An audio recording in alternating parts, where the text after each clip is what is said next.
Hi friends, welcome to my channel. నేను మీ సాయి శ్రీనివాస్. అందరూ బాగున్నారా అండి?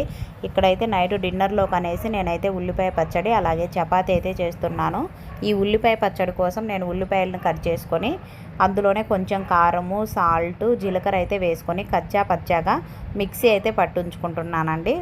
ఈ మిక్సీ పట్టిన తర్వాత దీన్ని అయితే పోపు వేసుకుంటే చాలా బాగుంటుంది. పోపు వేసుకోవడం వల్ల ఇది పచ్చి వాసన అనేది పోయి చట్నీ టేస్ట్ అనేది బాగుంటుంది. ఈ ఉల్లిపాయ పచ్చడి చపాతీ కాంబినేషన్ అయితే చాలా బాగుంటుందండి. ఇప్పటివరకు ఎవరైనా ట్రై చేయకుంటే ఒకసారి ట్రై చేసి చూడండి. ఎలా వచ్చింది ఏంటనేది కామెంట్ సెక్షన్లో కామెంట్ చేయండి. నేనైతే ఇక్కడ చపాతీలు అయితే ప్రిపేర్ చేస్తున్నాను. చపాతీ ప్రిపేర్ చేసిన తర్వాత అయితే పిల్లలకైతే చపాతీ ఈ ఉల్లిపాయ పచ్చడి అయితే పెట్టించాను. మా పిల్లలైతే ఈ ఉల్లిపాయ పచ్చడి చపాతీ అయితే చాలా ఇష్టంగా తింటారు. పిల్లలు తిన్న తర్వాత నేను కూడా నా డిన్నర్ని అయితే కంప్లీట్ చేస్తున్నానండి. మన వీడియో కనుక నచ్చినట్లయితే సబ్స్క్రైబ్ చేసుకోవడం మాత్రం మర్చిపోకండి. బాయ్.